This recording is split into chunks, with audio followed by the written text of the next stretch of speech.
I'm Rick Kaler. Thanks for joining me. Just 2 years ago, inflation dominated economic news in the media, as well as at dinner table conversations. At its peak in June of 2022, inflation soared to 9.1%. That's a figure that sent shockwaves through the economy and significantly dented President Biden's approval ratings. By December 2023, inflation had dropped to 3.4%, a remarkable turnaround by any standard. The latest inflation report shows a rate of 2.9% for the 12-month period ending July 31st, 2024. Now, this has led Federal Reserve Chairman Jerome Powell to say that the Fed will likely cut interest rates later this month in September. Why then do so many consumers remain convinced that inflation is still an issue? An August 20th, 2024 editorial in the New York Times from PaulKrugman entitled "What Happened to Inflation" provides some insights that I think are interesting.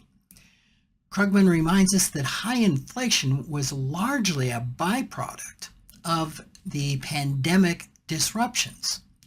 The COVID-19 pandemic caused significant shifts in both how we spent our money and how business operated. Supply chain snarls, labor market mismatches, and a surge in demand for goods over services all contributed to the inflationary pressures. But as businesses adapted and the economy adjusted, these pressures eased, which led to a significant drop in inflation, and that's the drop that we see today. Additionally, Krugman argues that the sharp decline in inflation is a significant vindication of the Biden administration's economic policy.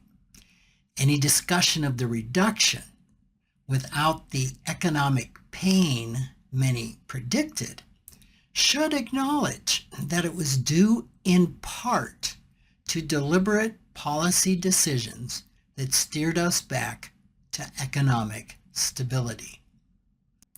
Yet, despite these positive developments, many people continue to feel uneasy about the economy. Now, one factor which Krugman also addresses is the perception that inflation coming down should also mean that prices drop. In reality, it means they increase more slowly or level off. I've even heard the argument that economic policy should try to reduce prices back to their inflation levels of pre-pandemic times. And that's something that is not feasible. It would have really undesirable consequences, and it flies in the face of understanding what inflation is at its core. Another part of this uneasiness comes in part from cognitive biases that skew our perceptions. And two of these that I've discussed previously are frequency bias and loss aversion. We're more likely to notice the continuing high prices of items we buy frequently, like groceries, say, than the lower prices for less frequent purchases like electronics.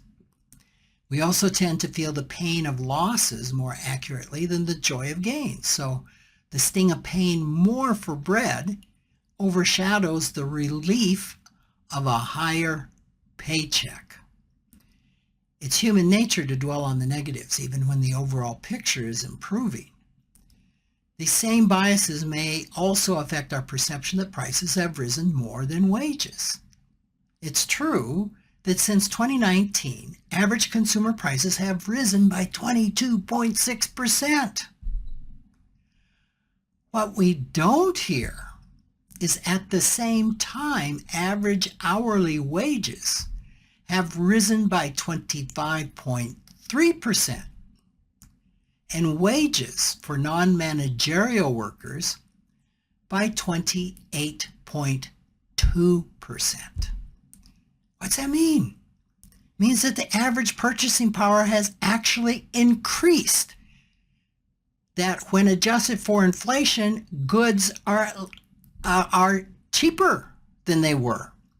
But our brains don't work that way, because our brains just say, wow, it costs 22% more in dollars to buy what I bought pre-pandemic.